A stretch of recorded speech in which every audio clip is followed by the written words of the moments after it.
Hello and welcome. You're watching To The Point. How do senior members of the Congress party defend and justify the Congress government in Karnataka slapping sedition charges against Amnesty?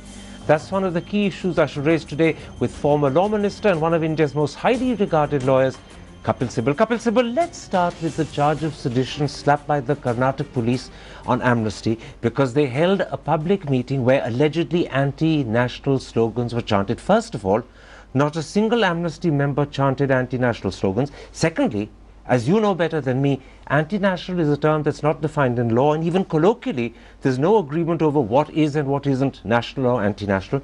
And thirdly, this isn't sedition. So as a former law minister, how do you defend and justify this charge? It isn't sedition. Everybody knows that slogan shouting cannot be sedition. But this is the complaint of the ABVP in a police station. There are no charges that are framed by anybody at this point in time. Except that the FIR, which has been issued by the police, lists this particular charge of sedition. Now, the police can have picked the charge they wanted. Surely you can accept they made a mistake picking this. Obviously, it's a mistake because slogan shouting cannot possibly be sedition. And in any event, Amnesty cannot be charged with that because none of them were doing any of that. But that's all subject to investigation. Even if investigation finds that somebody was shouting slogans, sloganeering cannot possibly be sedition. Your colleague and fellow law minister, once upon a time, Veerappa Moily, has said to me that this is illegal, it is improper, it amounts to violating freedom of speech. Would you agree with him? I'm surely there'll be a closure report at the end of it because the police will realize that this cannot be sedition. But this has gone on for 3 days. But this is an FIR. Remember that. Somebody lodges an FIR, the police doesn't know the law, they investigate and they come to know the law and they realize that this is not sedition. Let me put it like this. Speaking to the Indian Express, the Deputy Commissioner of Police in Bangalore, a gentleman called Mr. T.R. Suresh, has said that before sedition was included in the FIR, the police sought legal opinion. From whom? Well, I don't know. He hasn't said so, but he says they sought legal opinion. Now, that means that this is a considered decision, not ill thought out or hasty. It's obviously wrong. Remember this, sedition charges have been framed against, for example, resident editors of Times of India in Gujarat and Ahmedabad, a photographer of Times of India in Ahmedabad for the same kind, for writing something which cannot possibly be sedition. And that was done by a BJP government. This time it's a Congress government. Therefore, I'm saying, no, that was a regular charge with which they were prosecuted. For example, that famous Asim Trivedi was charged for sedition. Bal Gangadhar Tilak was charged for unfortunately was a Congress-led government in Maharashtra. Whatever it is, the point I'm saying is that I think the court should now really intervene and decide once and for all what is sedition and what is not sedition. But at this moment, I'm not talking about action the courts need to take. I'm focusing first on the fact that a Congress-led government... Forget the Congress. No, I'm asking you a simple question. Remember. Can you accept that this is a terrible mistake made by the government? One second. Why are you defending the government? There is no Congress-led government. Remember, there is a police station. The police is independent part of the Code of Criminal Procedure. But the police come under the government. Maybe so, but they can make a mistake, right?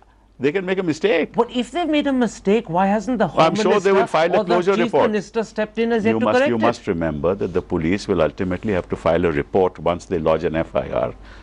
You can't jettison that, and once that report is filed, hopefully, and I'm sure it will be a closure report because, as I said, sloganeering cannot amount to sedition. Absolutely, but there is a big difference in the answers you're giving me and the answers that Veerappa Moily gave me. Veerappa Moily upfront and readily accepted this was improper, illegal and a violation of freedom of speech. You're not saying any of that. You're simply saying that the police are to blame and there will be a closure report. If I say it is not sedition, it is violation of freedom of speech, what else is it? If I say they'll file a closure report, it's exactly what it means. Now, question is, chief ministers cannot intervene in processes of this nature because these are independent processes under the Code of Criminal Procedure. Forgive me, why can't a chief minister announce that a mistake has been made? 1 second. No. The executive, remember, under the Code of Criminal Procedure, if you have lodged an FIR and it has to lead either to a closure report or a charge sheet, no executive can intervene under the law. Cannot the Chief Minister or the Home Minister expedite the matter? Cannot they make a statement to reassure No, I public think the that... police itself will do it because it is not sedition. But the police hasn't. Well, it will, I'm sure it will. And in fact, as I quoted, T.R. Suresh, the Deputy Commissioner He's of Police, wrong. is actually defending He's the matter. wrong. But he may be, but he's defending It doesn't matter. The court will decide it is not. He'll have to file a closure report. How many times will I repeat I'll this? tell you why this is a matter of great concern.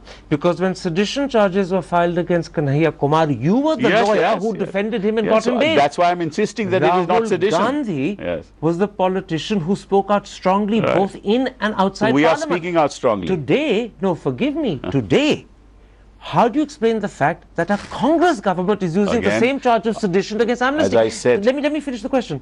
The question is this: does this suggest double standards on the part of Congress, or have you changed your position? Have you done a U-turn? Karan, how many times have I to repeat it? It is not sedition. Under the law, it cannot be sedition. If some police officer is lodged an FIR, it is wrong. It is done at the instance of ABVP. It will result in a closure report. Executive cannot interfere. How else, how more clear can I be? You're clear now. I always was. Initially. No, I was always clear. But let me put it like this. You've come out now openly to say it's illegal and it's wrong. Veerappa Moily has said so, Digvijay Singh has said so. However, your party's official spokesmen have been extremely reluctant to speak. Worse still, Jairam Ramesh took a line which sounded as if he was actually defending the action rather than criticizing it. And Rahul Gandhi, who made so much capital at the Kanhaiya Kumar stage, is absolutely silent. No, I believe it. He said. He hasn't said a word. I'm given to understand. But in any case, I think if he said it, he said he's silent. All that I'm saying is this is misconceived. It is illegal. It can never be sedition. And we are following, the ex-chief minister of Gujarat, who used to foist cases on people. Something you should not be wanting to do. Exactly. Something you should be almost ashamed of doing. Absolutely. No, ashamed is a too strong a word. Something that should not be touched even. In which case, let me put it like this. Veerappa Moily said to me that the Chief Minister needs to make amends. Those were his exact words, amends. Would you agree? Now, first of all, I don't want to get into what Chief Minister is supposed to do, not supposed to do. I have made it clear on your channel. This cannot ever be sedition. And if the police tries to do something, we should really reprimand the police. We should have it quashed. And I don't think the police will file a charge sheet. Should action be taken against the police officers who took this decision? No. Police officers can go wrong in law. So should action be taken when they do? Well, people go wrong in law. But they're harassing people always as a result. I don't know how. I don't know what the harassment is so far. But we are on the side of Amnesty International on this. But you can't be if you don't acknowledge that there's harassment. Well, I told you already that it is wrong. How often can I say that, Karan, on your channel? Is Amnesty owed an apology? Who? By whom? By the police, maybe. Maybe by yes. ABVP in any case. No. First of all, is it owed an apology by the police? No question. They will file a closure report which says there is no case. It's as simple as that. But there's no need for an apology. What apology? For having wrongly charged them. They've not charged. Please understand. There's a charge in the FIR. 1 second. Please, Karan, understand. FIR is what is it? It is a first information report. It is not a charge. Except that it is a complaint by somebody. The police chose to mention in the FIR. It always happens like that. They don't have to include sedition. Please, that was their choice. They don't do an investigation before they lodge an FIR. You must know that as a matter of law. So somebody lodges your defense of the police is that they acted I am not defending anybody. I'm just saying that people do not know the law. Okay. Let me end by putting this to you. This has become a huge embarrassment for Congress. Number one. Many people believe that Congress is doing a U-turn. Number two, it's annoyed civil society. Number three, it has been an embarrassment for Amnesty International, who've been suddenly faced with something quite wrongly. I ask you again, is Amnesty owed an apology? I don't think that we should really talk in terms of apology. The fact of the matter is, this FIR should never have been entertained. And this doesn't amount to sedition. And you will keep on asking me the same question, and I'll keep on repeating. All right. I'll take your answer, although I'll point out that it's not as fulsome as Veerappa Moily. No, what fulsome? I can sort of use extreme words. What's the point of that? Ultimately, the police will have to file a closure report. Let's come to the Prime Minister's statements about Balochistan. The very next day after he made them on Independence Day, you were critical of them to the Indian Express, and you added that these will have consequences. What are the sort of consequences you have in mind? Well, you see, if you look at the Prime Minister's statement, his one sentence included three things. It included Balochistan, it included the northern areas, that is Gilgit, and it included POK. Now, all these three are on a different footing if you really look at history. For example, Baluchistan, we have no claims on Baluchistan, right? Whereas in the context of POK and in the context of Gilgit or the northern areas, we have territorial claims. So one, he should not have juxtaposed one with the other two in the same sentence. Okay, so he should never have done that, according to me. Number two, if you raise issues of Baluchistan, which are human rights issues, which are genuine issues, remember, there are human rights violations in Pakistan big time. In fact, there is a Baluchistan Liberation Army, which the Pakistani terms as terrorists. So they are fighting right from since independence, right? Now that's a real issue, and I think to that extent, yes, human rights violations should be looked at, but it will have consequences. Which are? Because if you raise human rights violation issues, qua Baluchistan, which admittedly is an integral part, then obviously somebody else can do the same thing for India. Absolutely. Let me pick up on that. By raising human rights violations in Baluchistan, which as you say is an integral part of Pakistan, is the Prime Minister weakening India's defense when the United States State Department, to take one example, or the European Union, to take another, as they frequently do, raise comments adversely about India's human rights situation or India's freedom of religion? Well, whatever, suddenly, we've set a precedent. If we can criticize Pakistan over Baluchistan, they can criticize us too. Now, that's why I said it has consequences. And this is one of them. That's precisely what it has consequences. Now, what and the outcome will be known in the near future. And in the long term as to what kind of consequence. That's why I did not either criticize him or I did not support him. I said it will have consequences, and therefore it's a well thought out strategy. It is not a well thought out strategy. It's not a well thought out. He should have got inputs, not just from his experts, but also from across political parties. Is there a second consequence? Pakistan's immediate response was to say that the Prime Minister's statement on Baluchistan is proof, in their eyes, of Indian involvement and meddling in the Baluch insurgency. A couple of months earlier, they had paraded Kulbhushan Yadav, claiming A, he's an Indian spy, and B, claiming that he himself had admitted that he was involved in the insurgency in Baluchistan. Now Pakistan says the Prime Minister's statement is further proof. Has the Prime Minister made himself vulnerable to that charge? I think there we should not criticize the Prime Minister. What he has said, and mark those words, he says, people have greeted me. People from Baluchistan has greeted me, and never before has the Prime Minister been greeted. People who are fighting for human rights. I think this was all theatrics, because for the simple reason, immediately, this statement was made on 15th August, and now just yesterday or this morning you read in the newspaper that the Foreign Secretary has told Pakistan that let's talk on cross-border terrorism, we would like to, but he has not mentioned Baluchistan. So if the Prime Minister was so keen to deal with human rights violations in Baluchistan, then of course the Foreign Secretary... So you're saying a second thing. A moment ago you said this was ill thought out. Now it's also inconsistent. It's theatrics. It's theatrics. It's theatrics, because if he genuinely believes, and I think we should all be genuinely concerned, if he genuinely believes that, he should have asked his Foreign Secretary to move forward on that as well. The paradox is that when you spoke out to the Indian Express, and more importantly when your colleague, the former Foreign Minister Salman Khurshid, made his statement, your party swiftly distanced itself from both of you. No, not me. Well, because I never said anything. Okay, Randeep Surjewala went public to say that these were personal opinions, not the party's opinion. No, that he said about Salman Khurshid. I never made this kind of statement that Salman made. All I said was it will have consequences, and well, even you now Ghulam added Nabi. To that, you said it is ill thought out. You said that just now. No, because he also said it's inconsistent. That Ghulam Nabi has said the same thing. That he is diverting. He said the same thing.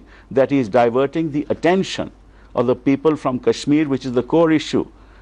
He's diverting the attention of India from Kashmir, because he should concentrate on Kashmir and not bring in other issues. Exactly the same thing. Are you saying therefore that your statement, both saying that there will be consequences and what you said now to me a moment ago, that this is ill thought out and that this is inconsistent, is more in line with Ghulam Nabi and not in line with Salman Khurshid? Well, I don't say it's more in line. I only explain what I said.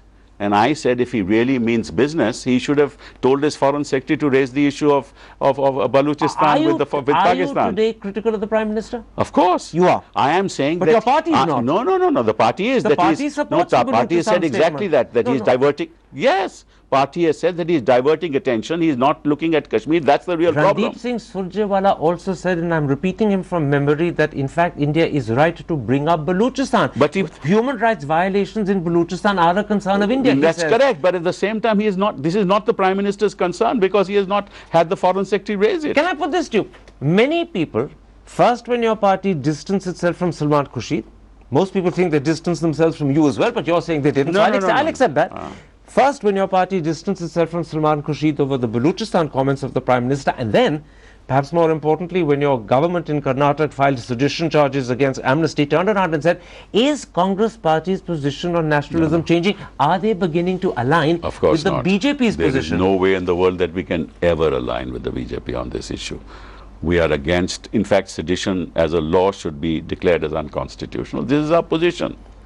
It is bad law. It's deeply worrying that the Chief Minister of Karnataka, the Home Minister of Karnataka, Rahul Gandhi are all silent on that sedition matter. One second. That's not. Remember, have you blamed the Prime Minister of India if Kanhaiya is charged with sedition? But you don't set yourself. I mean, have you ever asked the Prime Minister for explanations? Why hasn't the Prime Minister intervened? Many people felt that the Prime Minister should have spoken out at the time. No, it's not that. It's not that. I raised that question too, I don't think. Which is why I'm raising the question of Rahul Gandhi's silence and your Chief Minister's silence. I don't think you understand the legal procedures. If somebody lodges an FIR, it is not a charge.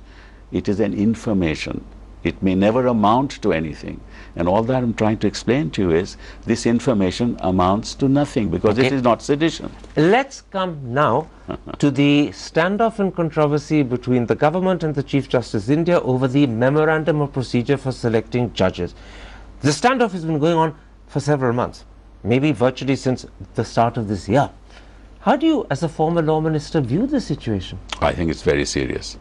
I think this government should realize that while you settle your memorandum of procedure through intense, give and take, and I don't know where that is going, you cannot stall appointments because 8 months have passed and our high courts are 50% of their strength at this point in time. Lakhs of people go to court every day and come back disappointed that their matter has not been heard. They spend money going to court over hundreds of miles. Then they pay their lawyers. All of that I understand. But the key issue here seems to be the fact that the government insists it must have the right to reject candidates on grounds of national security. The Chief Justice says if that right is granted, it would end independence of the judiciary. He's absolutely right. The Chief Justice? Absolutely. Chief Justice is absolutely right.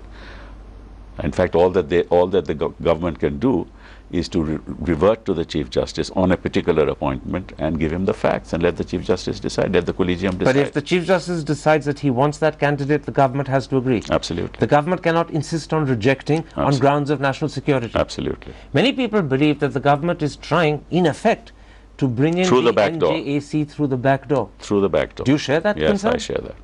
So on this critical issue of the memorandum of procedure, Kapil Sibal does not support the government at all? Absolutely. Not even in any small particular? Not in this case. Not in this case. And is this your party's official position I hope it is. What do you mean you hope it is? I hope it is. But I mean, don't you know? Well, I'm sure it is. Well, you began by saying, I hope it is. I don't know. Party has not made its position clear on an official podium, but I'm sure this is the position. This is an important issue that worries the country. I agree. Isn't it odd that your party hasn't made its position clear? It's not a question of odd. The issue has just been raised. Well, the issue has been rankling for several months. I mean, the fact that you're talking to me, hopefully my party will accept that these are not things that power should not be given to the government through the back door to interfere in appointments. But there's something very interesting when you say you hope this is your party's position. You're also indicating you don't know what your party's position is. No, it's not a question of don't know. The party has not made it official. I'm sure it will. Very odd. On sedition, silence on this issue doesn't become the Congress party. On sedition, our party's position is clear that they are using sedition to subvert.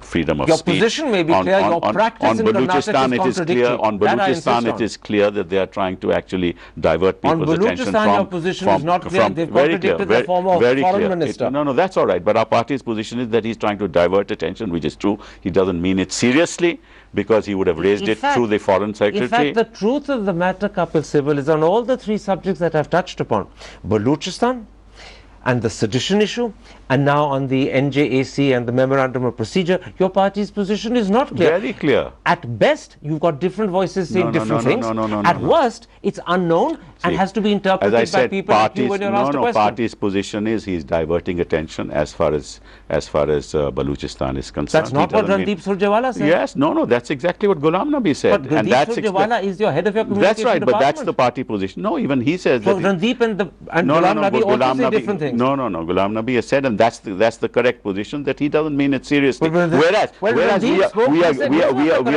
agree it is a human rights issue in Balochistan. We agree that it is a human rights issue, but he is using it to divert attention from Kashmir, whereas he should address the issues of Kashmir. But your former, position. former foreign minister said that, in fact, by raising this particular issue of Balochistan, Mr. Modi had done a disservice to India. So the party you don't agree with that? The party has made it clear, as I said, its position. But coming to a very interesting position, and I think this must be the last issue I raise with you. On all of the three subjects we've talked about, the treatment of amnesty and the sedition charge, that position is clear, and whether it was the right issue to raise, and now over the memorandum of procedure, your party either is speaking at odds with itself, or you don't have a position, or worse, you're contradicting yourself. I think, Karan, what you want us to do is to have used to have these records, the gramophone records. You think that every member of the Congress party should actually repeat what the other is saying. Ultimately, the position is the same. One, he's not serious. He's diverting attention. He being Mr. Modi. Mr. Modi. Number two, as far as MOP is concerned, they want entry through the back door. And number three, sedition is being misused. Can I give you another example? Now you want everybody like a gramophone to say the same words. Can I give you another example about where your party and its senior members are actually at odds with each other? Mr. Chidambaram. Mr. Chidambaram, on Thursday, issued a statement to say that Kashmir was sliding towards chaos. Mr. Chidambaram issued a statement to say that the BJP government, the Prime Minister, the Home Minister and the Defence Minister were exacerbating matters. He also suggested that PDP, possibly NC and Congress should come together to form an alliance. And once again, what did your party spokesman say? This is his position, this is his personal viewpoint, it's not ours. Karan, we as party, as members of the party who've been in the Congress for many, many years, 20, 30 years. You have a right to contradict the party. No, I'm sorry. I think that's what you are saying. We have a right to air our personal opinions as well. Freedom of expression includes that. But the party can say, this is his personal opinion, this is our party position. Except for the fact that this is not the first time Mr. Chidambaram's comments on Kashmir have been deemed and dubbed to be his personal opinion. When Mr. Chidambaram said that the problem was that India had gone back on the grand bargain with Kashmir and that the solution was to wind back to 47. Once again, your party hastily distanced itself. You can't put a lock on people's mouth because people have a personal opinion as well. Once a party takes a position, that position will be followed. But don't say that there is no freedom of speech amongst political parties. It is against your... See, you as a journalist espouse the cause of freedom of speech. And now you as a journalist say leaders of political parties have no right to freedom of speech. I'm not saying no right. I'm simply not. I'm saying it's very interesting. You say we must be like a gramophone. A former finance minister who was also a former home minister, a former foreign minister, he's entitled to his possibly Mr. Veerappa Moily, a former law minister, all have said things that at different times the party wants to distance itself from. The party's position is they are entitled to their personal views. There is freedom of speech even amongst political parties. And as a journalist, you should support that. I certainly support freedom of speech, but it's intriguing. You are not. You are saying we should be like a gramophone. The problem is we just keep on repeating what somebody else says. Freedom of speech is entirely right for individuals, but if the party, as the result, speaks in multiple voices, it becomes a tired multiple voice. At the moment, Congress is confused. There's no multiple. As I said, as I repeat, he doesn't mean it. If he meant it, the Prime Minister, he would have told the Foreign Secretary. He would have solved. No, one second. They don't mean what that's their personal view. He's not. They are not Prime Ministers. Please, he would have had his Foreign Secretary raise this issue immediately. Instead, his foreign secretary says, "I'll talk with you." You don't think Congress is in a state of confusion? Not at all. You don't think that this is proof that Congress speaks in multiple voices without knowing what its position is? You are adept at creating that confusion. I don't think there's any confusion. You're smiling and there's no doubt about it. You're extremely good-natured about it. But even with your adeptness at a lawyer, you can't remove the belief that Congress hasn't got a single voice on any single critical issue. No, on all these we have a single voice. We're against using sedition law against innocent people. We are against using Balochistan just to divert attention from Kashmir. And we are against the backdoor entry by not allowing independent people to be appointed by the judiciary. All right, Kapil Sibal, let's leave it there. A pleasure talking to you. Thank you.